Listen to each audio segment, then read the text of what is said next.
గ్రామంలో రాజకీయంగా పలుకుబడి ఉన్న రిజర్వేషన్ కారణంగా పోటీ చేయలేని నాయకులు తమ భార్యను లేదా సన్నిహితులను సర్పంచ్ ఎన్నికలకు బరిలో నిలపడం చాలా చోట్ల చూస్తూనే ఉంటాం. ఇక సంగారెడ్డి జిల్లాలో ఓ యువకుడు మాత్రం ఎన్నికల వేళ తన ప్రేయసితో మధ్యాహ్నం నామినేషన్ వేయించి సాయంత్రం ఆమెను కులాంతర వివాహం చేసుకోవడం చర్చనీయాంశమైంది. ఇక సంగారెడ్డి మండలం తాళపల్లి గ్రామ పంచాయతీలో బీసీ సామాజిక వర్గానికి చెందిన చంద్రశేఖర్ సర్పంచ్గా పోటీ చేసేందుకు కొన్ని రోజులుగా క్షేత్రస్థాయిలో ప్రయత్నాలు చేస్తున్నారు. తీరా సర్పంచ్ రిజర్వేషన్ ఏమో ఎస్సీకి రిజర్వ్ అయింది. చంద్రశేఖర్ మొదట నిరాశ చెందిన తర్వాత ఓ ఆలోచన చేశారు.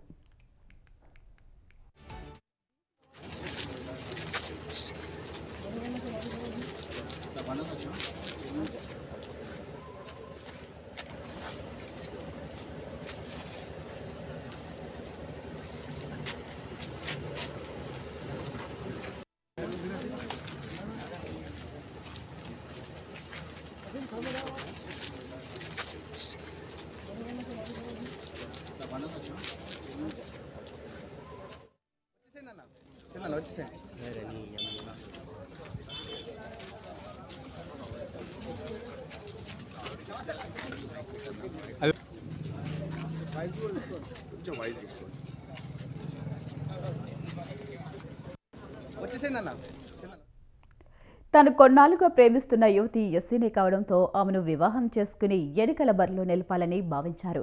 వెంటనే తన ప్రేయసి శ్రీజను ఒప్పించి శనివారం నామినేషన్ దాఖలు చేయించారు. అదే రోజు సాయంత్రం మిత్రులు శ్రేయాభిలాషుల సమక్షంలో ఆమెను వివాహం చేసుకున్నారు. ఇక మరోవైపు యువతి తల్లిదండ్రులు తమ కుమార్తె కనిపించడం లేదని స్థానిక పోలీస్ స్టేషన్లో ఫిర్యాదు చేయడంతో చంద్రశేఖర్ శ్రీజాలు పోలీస్ స్టేషన్కు చేరుకుని తామిద్దరం ఇష్టపడే పెళ్లి చేసుకున్నామని పోలీసులకు వెల్లడించారు.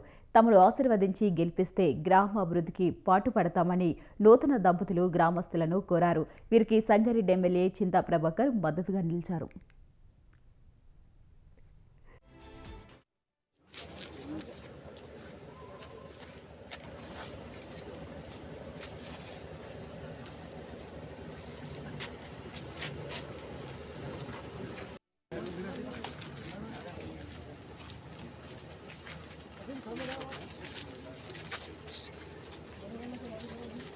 La mano